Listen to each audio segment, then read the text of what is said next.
Assalomu alaykum, kanalimizni kuzatuvchilari va mehmonlari. Kanalimizga yana bir marta xush kelibsiz. Bugungi videoroligimizda 50-52 razmerdagi ayollarimiz uchun shtapel materialdan 3,5 metr matodan foydalanib, quyidagi o'lchamlardan foydalangan holda ko'ylak lozim bichamiz.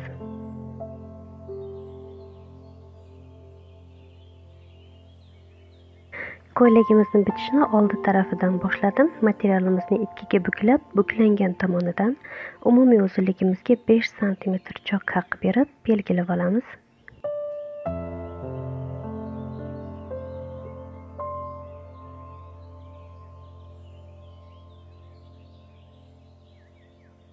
Yelka kengligimiz 39 cm, ikkiga bo'lamiz va 2 cm choq haq berib 22 cm qilib belgilab olamiz. Bo'yin o'yindimizni kengligiga 9 cm o'lchab oldim. Eslatib o'taman, ko'ylagimizni oldi stoyka yoqali va zamokli. Shu sababli o'yindimizni uzunligini 15 cm qildim. Yelkamizni qiyaligini esa 3 cm qilib belgilab oldim.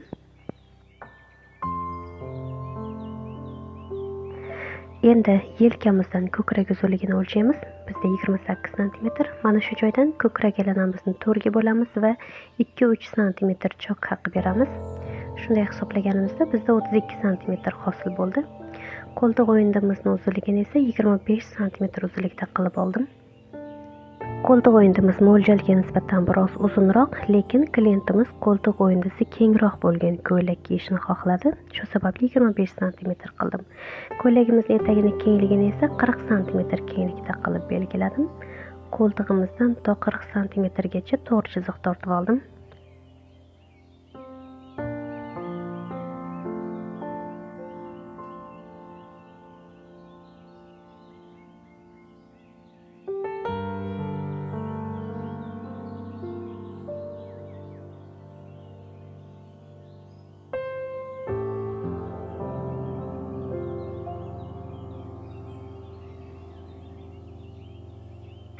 Ko'ylagimiz uchun yeng bitishni boshlaymiz.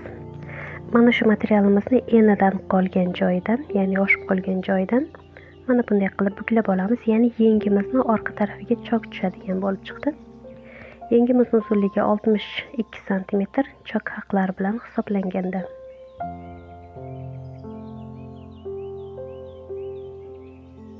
Endi materialimiz mana bu buklov joyiga yana ozgina material qo'shib olamiz. Ya'ni bir-biriga 1 cm ustiga o'tkazib olishimiz kerak choq haqi uchun. Mana shu joyda kengligini 25 cm qilib chiziq tortib olamiz. Bu yengimizni buklovi hisoblanadi. Endi yengimizni mana bu buklangan joydan 3 cm o'lchab belgilaymiz va mana shu chiziqdan 25 cm tortgan chizig'imiz tomonga yana 25 cm uzunlikni o'lchab olamiz. O'rtasini belgilaymiz va tepaga va pastga mana bunday to'lqinsimon chiziq tortib olamiz. Yengimizni 3 qismining kengligini 15 cm qildim. Choq haqlaridan tashqari 13 cm kenglik qolishi kerak.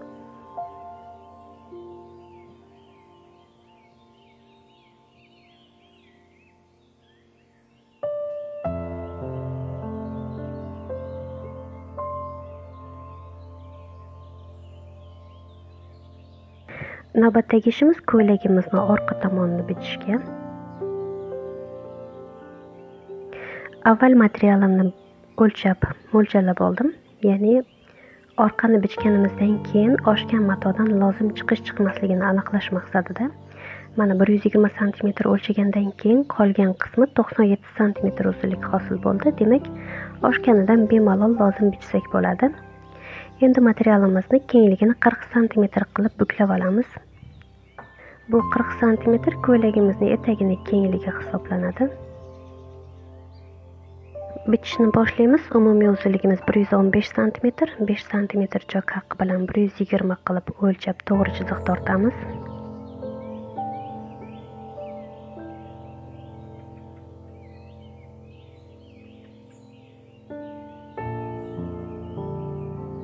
Yelka kengligimiz 22 cm.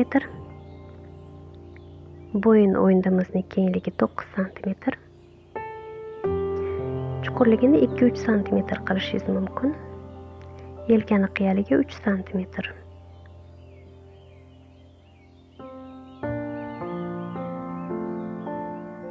Yelkadan 28 sm ko'krak uzunligini o'lchaymiz va mana shu joydan kenglikka 32 sm o'lchab olamiz. Qo'ltiq o'yindimiz 25 sm uzunlikda.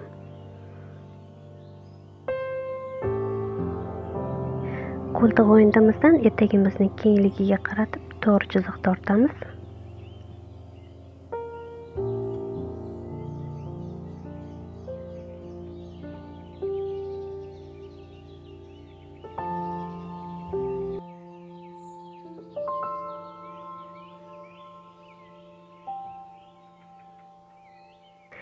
Mana ko'ylagimizning oldi va orqa taraflari, ya'ni asosiy qismlari. Mana bu esa ko'ylagimizning yengi. Yengimizni mana bu holatda bir-biriga qo'shib tikishimiz kerak bo'ladi.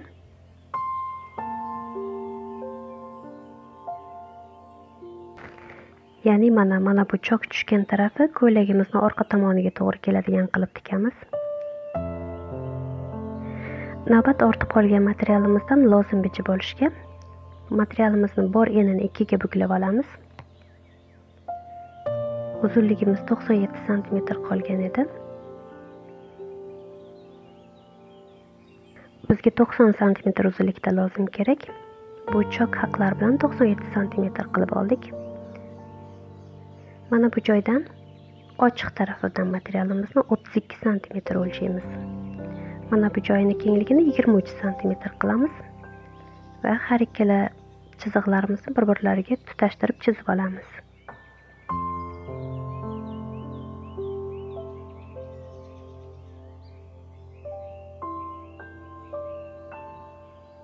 Lozimimizni mana shu joydan chiqqan qiyiqindisini o'ziga ov sifatida ishlatishimiz mumkin. Kanalimda hashtagli lozim, ya'ni ovli lozim degan videorolik bor. Shu rolikni ko'rsangiz, bu lozimni tikilishi, bichilishi haqida to'liq ko'rsatilgan. Navbat tikish jarayoniga ko'ylagimizni oldi tarafini tayyorlab olishdan boshlaymiz. Ko'ylagimizni zamok qo'yiladigan joyga mana shunday qilib kengligi 3-4 sm kenglikda filizrini yopishtirib olamiz. Sababi zamok tikkanimizda mana shu joyimiz to'lqinsimon bo'lib chiqmasligi uchun.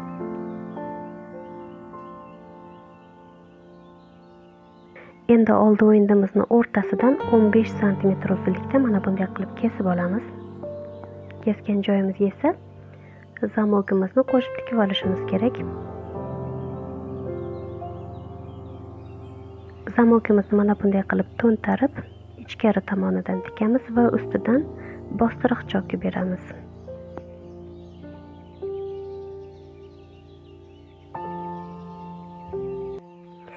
Zamokning yakuniy qismiga skladka tushib qolmasligi uchun ozgina qiyalatib, chokka kamroq kirgizib tikishingiz kerak bo'ladi yakuniy qismini.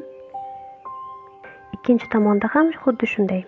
Boshlanishiga biroz kengroq chok berib, yakuniy qismiga yetganda chokka biroz kamroq kirgizib tiksangiz, zamogingiz yakuniy qismiga skladka tushmaydigan bo'lib chiqadi.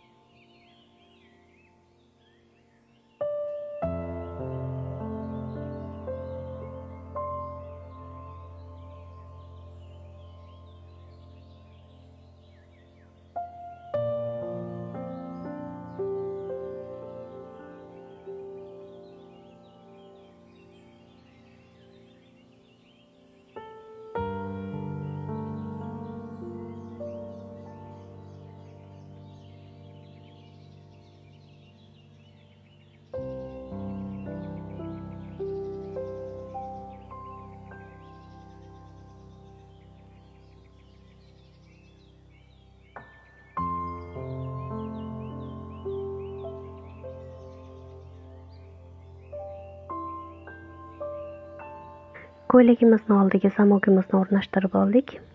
Endi yelkalarimizni qo'shib tikib olamiz.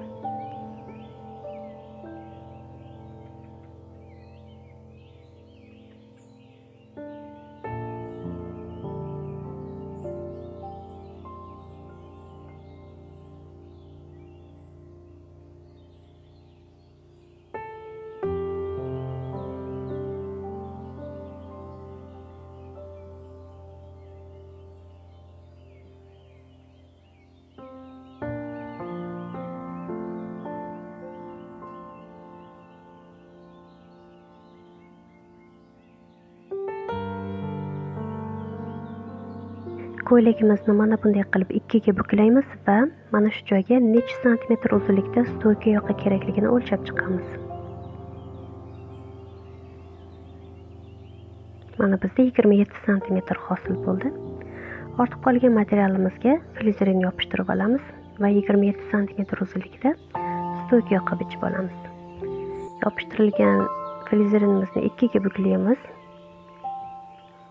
Metrimizni 28 santimetr uzunlikda chok haqqi bilan mana shunday qilib yarim oy shaklida qo'yib chizib olamiz.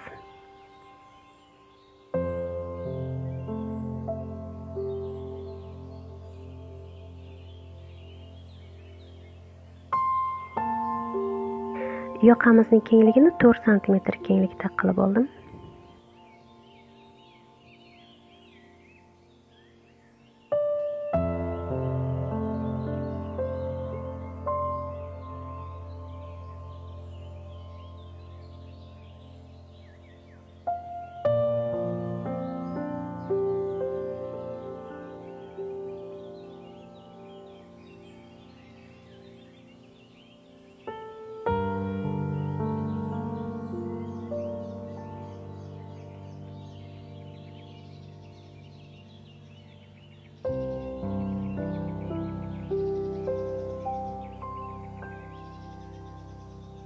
Xuddi shu yoqamizni bostirib, yoqamizning ikkinchi tarafini bichib olamiz.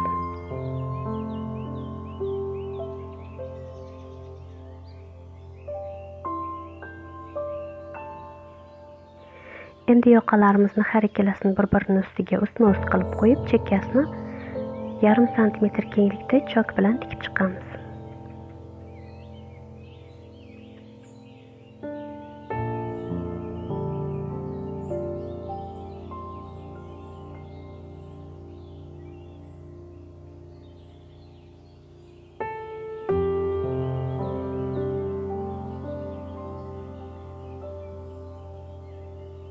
Yoqamiz tortishib qolmasligi uchun mana shu joyda chokini kesib qo'ymasdan oz-ozdan har joydan kesib chiqishimiz kerak.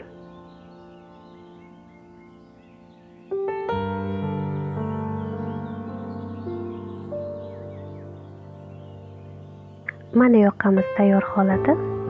Endi orqa kengligimizni, ya'ni orqa o'yindimizni o'rtasini belgilab olamiz va yoqamizni ham o'rtasini belgilab olamiz.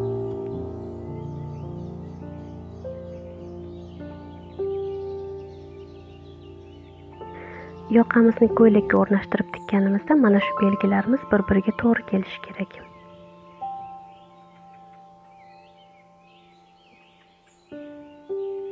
Tikishni boshlaymiz. Yoqamizni qo'shib tikishni zamok qo'yilgan joydan boshlab tikamiz. Istasangiz avvaldan qo'l chokidan foydalanib tikib olishingiz mumkin. Avvaliga qo'yib olgan belgilarimiz mana shu joyda bir-biriga to'g'ri kelishi kerak. Ya'ni yoqamizni o'rtasi va orqa o'yindimizni o'rta qismi. Yoqamizni tayyor holati. Juda ham chiroyli chiqdi.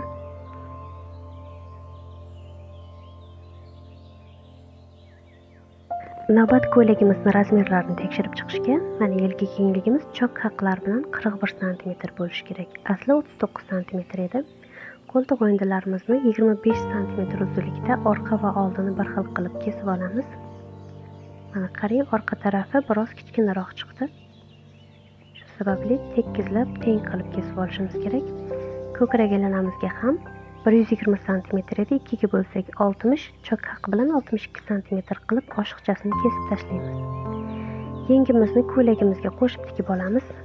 Mana shu holatida teskari tomonidan choki ichkarida qoladigan qilib tikib chiqamiz.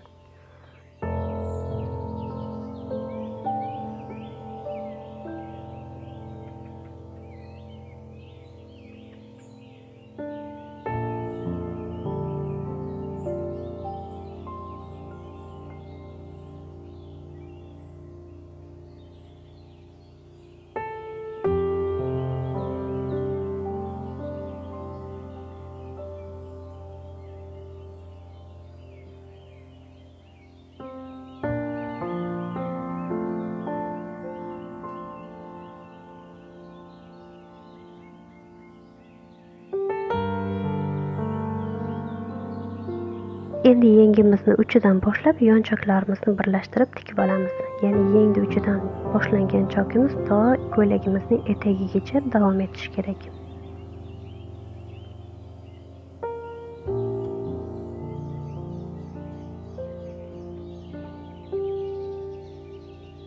Ko'ylagimizni har ikkala tomonni yenglarni mana shu holatda va yonchoqlarni mana shu holatda qo'shib tikib olamiz.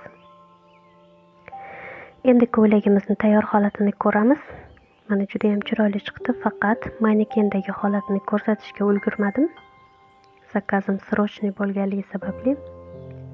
Mana yenglari kenggina, svobodniy yosh katta ayollarimiz uchun juda ham qulay. Stoyka воротникli o'yindilarimizga bo'yin qismi kichkina bo'lganligi sababli shunday qilib zamoklardan foydalanib boshni bemalol kirib chiqishini ta'minlashimiz mumkin bo'ladi. Tikuvchilikni endigina o'rganayotgan qizlarimiz uchun bu videorolikimiz foydali bo'ladi degan umiddaman. Kelasi videoroliklarda bundan-da foydali ma'lumotlar bilan ko'rishgungacha sog' bo'ling. Kanalimizni kuzatishda davom eting.